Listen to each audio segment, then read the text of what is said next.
Good morning, Warsaw. Today is Friday, 4th of August. It will be cloudy with showers in the morning and sunny spells in the evening, with highs of 17 degrees Celsius. That's 51 degrees Fahrenheit for our American listeners. Sunrise will be at 5:16 a.m. and sunset at 8:39 p.m. We are on the fourth day of the Warsaw Uprising. There will be some interesting people arriving in Warsaw today. I think Roger will tell us more at some point in the episode. Otherwise, what is happening today? Philip, you're right. Roger will tell us a little bit about that later. You're giving away all our secrets today.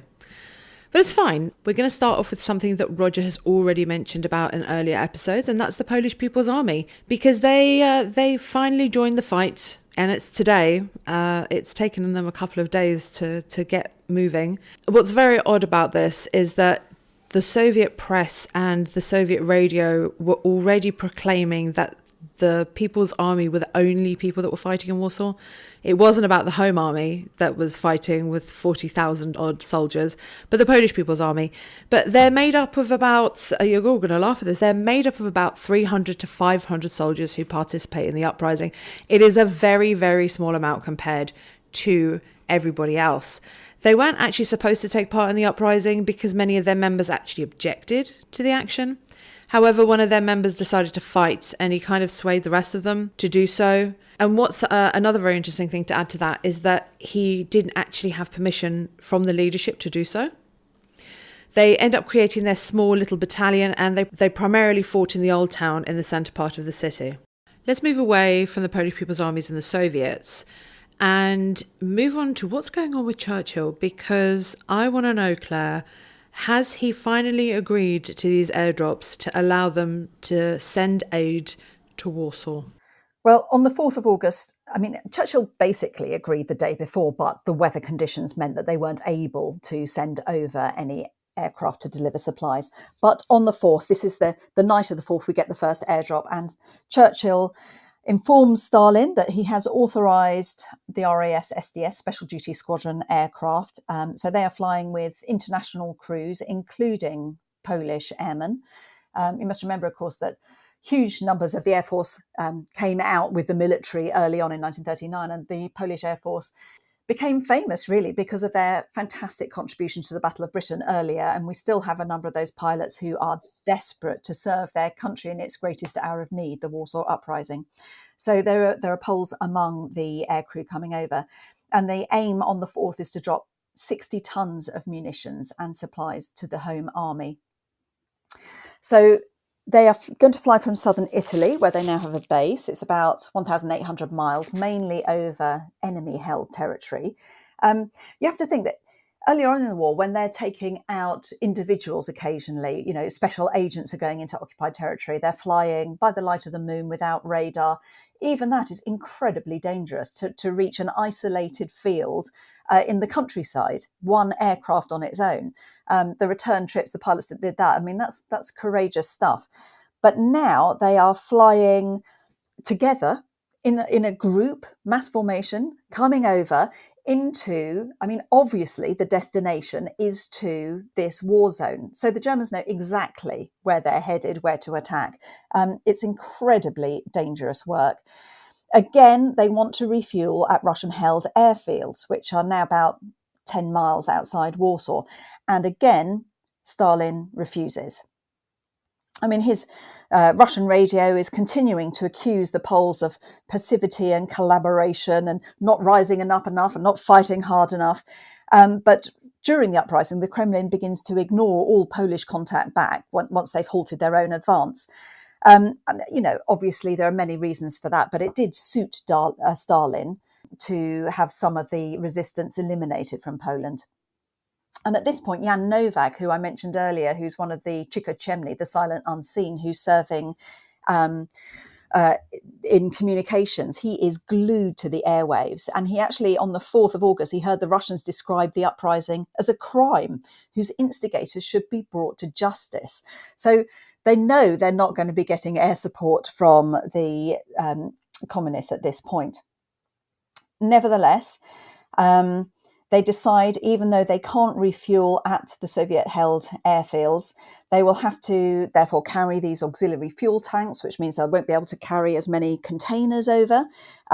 But they think it's going to be worth it. So on the night of the 4th, a significant number of containers are dropped. And you just have to imagine the pilots of these aircraft coming over. They must have had absolute nerves of steel, flying low so that they could deliver these supplies without the containers, smashing. I mean, they'd have had parachutes attached to the containers, but without them smashing on impact and breaking all the rifles or whatever was inside. So they have to fly in low under constant attack. And of course, they're coming from the west, so they're flying into the face of intense anti-aircraft ACAC fire. But they managed to drop a significant number of supplies. Even delivering them is difficult. You mentioned earlier in one of I think our first or second podcast about how the resistance were prepared to light the way for them. So what they would do on the ground is they'd hold torches or small little tin cans with flame inside, and they would put out signal markers, a triangle or whatever, so that the aircraft could locate the where to drop, where the containers would be picked up by the resistance rather than by the Nazi German forces, of course. But by now, Warsaw is already, there's smoke above it from the battles below. So it's not just defended by anti-aircraft artillery and German fighters. Even flying over at low level, sometimes it's flaming. It's very difficult to see where they're meant to drop their loads. Nevertheless, they do supply, but the cost is terrible, absolutely devastating. So of the first 7 crews sent out, 5 of them don't make it back. Only 2 aircraft return, and that is not a sustainable ratio. Claire, that's really frustrating. And people can't see me doing it, but I'm shaking my head as you're talking about it. But moving on, you're going to come to what Philippe mentioned at the beginning, because some people end up arriving to Warsaw. And I think today is the good day to talk about them, because tomorrow, some of our listeners may know what tomorrow is, the 5th of August. But before we get to that, and these key players that I'm eager to get onto, I think we need to discuss the situation, or at least the military situation in Wola, because that will give us a little bit of context to what's actually happening. So Roger, tell us what the situation is in Wola. Yeah, Wola in the sort of west of the city, southwest of the city, is rather nondescript suburb to a large extent, but it's strategically quite important. This is the Germans are applying the same logic here as they had done with when they set up the Warsaw Ghetto back in 1940, was that they needed to have strategic control of the main east-west thoroughfare through the city, for the obvious reason that you need to, transport material, troops, whatever it might be, across the city. So this was the reason why back in 1940, when they set up the ghetto, they had a little ghetto and a big ghetto, because the main thoroughfare in between had to be kept in German hands. So if you can remember that sort of image of the ghetto as a large one and a small one with a footbridge over the road linking the two, that was the reason why they kept the road in their own possession. And they faced a sort of similar problem here with during the Rising in 1944, because Wola had been, which sort of straddles across that east-west thoroughfare, had been the site of some notable successes for the insurgents in the first days of the Rising. So it was somewhere that the Germans wanted to concentrate their forces to then try and take back, because of that necessity that they have control over the sort of east-west main thoroughfares. So it was an area that they were very quick to sort of concentrate their forces, and they saw as strategically vital to their interests. That brings us quite nicely to what Philippe was alluding earlier, of the perpetrators that are arriving in Warsaw, because this includes a command change and new people that I think, Roger, I'm just going to let you talk all about it. So who are these people and why are they in Warsaw?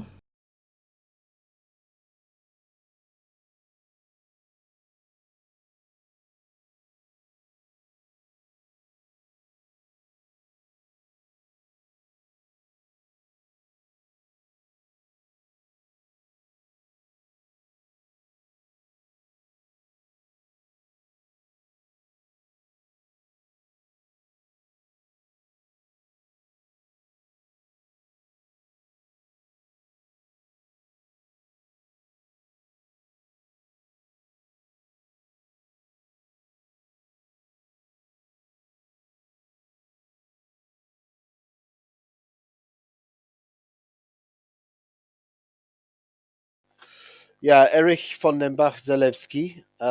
He was he had some Polish background in his, obviously evident in his name. Um, he was a really, I mean, this is a catalogue of unpleasant characters on the German side, the Warsaw Rising. He was absolutely one of them. Senior SS officer. He looks very. If you ever see a picture of him, he looks like a provincial accountant. So he looks like he wouldn't hurt a fly, but that was absolutely not the case. So very, senior SS. He'd been involved with the Einsatzgruppen in the early days of the Holocaust, in that phase of what we call the Holocaust by bullets.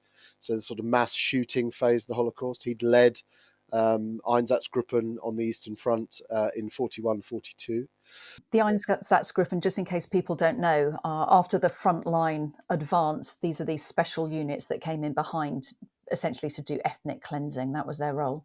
Exactly. So mass shooting, rounding up Jews, taking them outside of town, digging a big ditch, and basically shooting people into the ditch. It was von den Bach. He dropped the Zelewski, incidentally, because it was too Polish. So he called himself Erich von den Bach. He actually, in that role as a head of one of those Einsatzgruppen, he had hosted Heinrich Himmler at one of his mass shootings to sort of, Himmler was one of those people that occasionally wanted to go and get a little bit hands-on and see what was going on the ground. And he turned up to one of these mass shootings, and apparently he turned white and was sick. And he sort of was shocked by the sheer brutality of it, as you would expect. But this was the sort of world that von den Bach came from and inhabited. After his expertise, shall we say, in the mass shooting of the Holocaust, he moves on to anti-partisan operations on the Eastern Front, which is a not dissimilar operation. It's just dressed up in a different way. So again, it's the Germans rounding up all of those, which includes Jews, communists, anyone that looks at them askance, rounding them up and taking them outside of town and shooting them. But they dressed it up as anti-partisan operations rather than calling it anything else. So he's really someone who's absolutely steeped in blood by the time he even arrives in Warsaw. And he's given command of the overall military operation in Warsaw, the suppression of the right. And that does not bode well, let's put it that way, for how the insurgency is going to be treated by the Germans. This is someone who has absolutely been up to his knees in blood throughout the war. Senior officer of the SS. This is not looking good for the Poles that he's been appointed. We'll hear a lot more about von den Bach throughout the rest of the podcast. I mean, I think probably nearly every day we have something on him, especially from his diaries. So he knows what he's doing. He has a wealth of expertise. And then we have another man who arrives who doesn't really have as much, and that's Reineffath. When does he arrive to Warsaw? And tell us more about who he is and what role he's going to play. So another arrival is Heinz Reineffath, who is one of the commanders underneath von den Bach. He's one of the commanders. There were two battle groups established to combat the insurgency in Warsaw, and Reineffath commanded one of those. And he's quite an interesting case because where you have someone in the case of von den Bach who has an absolute wealth of utterly gruesome experience in dealing with counterinsurgency, as in inverted commas even, but most notoriously in the business of killing. Someone like Reineffath really doesn't. I mean, he's had limited military experience. He was someone who was simply a sort of a believer. He was someone brought in because of his ideological fealty, rather than any sort of military experience or ability at all. So he's quite a sort of interesting example of the direction in which the Third Reich is going at this point. That it's inhabited by mass murderers and true believers, and there's very little in between. Right, so we've gone from one extreme to another. Let's swing back to the extreme of all extremes. And I'm not really quite sure who we should start with, because on one hand, we've got the Rhone Brigade, and on the other hand, we've got Dirlewanger's brigade. So I'm not quite sure which one you want to start with first, Roger.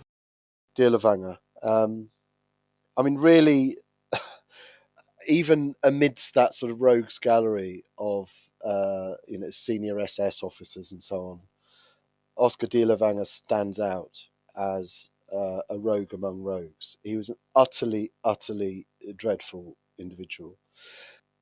He was had set up. He'd fought all the way through. He'd fought also in the Spanish Civil War, for example. I mean, he was very experienced in military terms. He was someone who had essentially nursed both drug addictions and drink addictions all through his life. He had been convicted of molesting an underage girl. Utterly unpleasant, reprobate of a character. He'd actually joined the SS relatively early on and had been given the job then of putting together a unit that was drawn from essentially from criminals. They started off using sort of hunters and poachers particularly, because these were people that had sort of fieldcraft skills and were considered quite, important in that sense, but had been caught poaching, for example. So they sort of trawled through the prison systems of Nazi Germany and so on, and found these poachers and others. So assorted other sort of petty criminals. This was a way out, rather like in Putin's Russia now. This was a way out of, the penal system, was to volunteer for one of these SS units, a penal unit in the SS. And he collected up these like-minded fellow reprobates, and it was eventually formed into what was known as the 36th Waffen Grenadier Division of the SS. So the terminology is significant because it's not an SS division; it's a division of the SS. So the SS divisions had all of the sort of racial criteria that were required for SS membership and so on.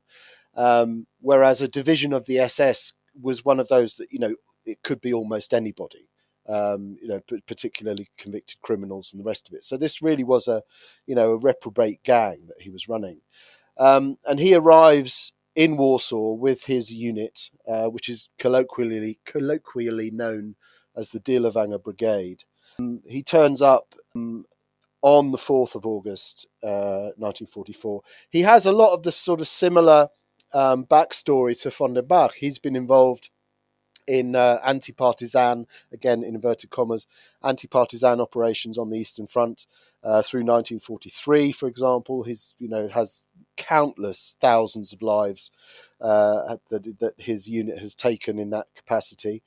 So these are people who are thoroughly brutalized and brutal in return, and ready to inflict that on the civilian populations of Warsaw. And crucial in this respect, with all of these three individuals, is that the AK at this point, the AK, Home Army, does not have combatant status as far as the Germans were concerned. So the Germans are viewing this, and you can see by their appointment of von den Bach and de la Vanga, they are viewing this as a anti-partisan operation. And anti-partisan operation in sort of Nazi parlance means taking everybody out and shooting them, fundamentally.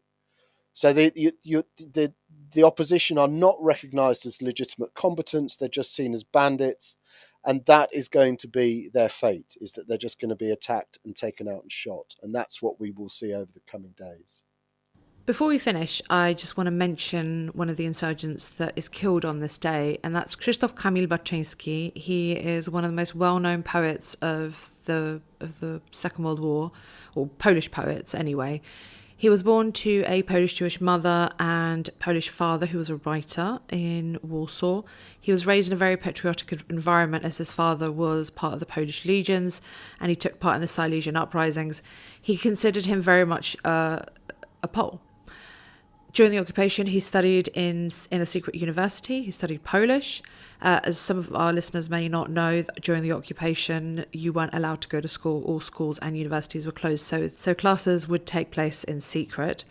He joined the Home Army and took part in some of the sabotage actions. And during the Warsaw Uprising, he got caught up in W Hour. He was supposed to be collecting boots for his unit, but he wasn't able to join them, so he joined a volunteer unit. He was killed on this day by a sniper, buried in a makeshift grave, and then exhumed post-war and buried in Powolski Cemetery. He is buried with his wife, and the reason is that his wife dies a few weeks later after he does.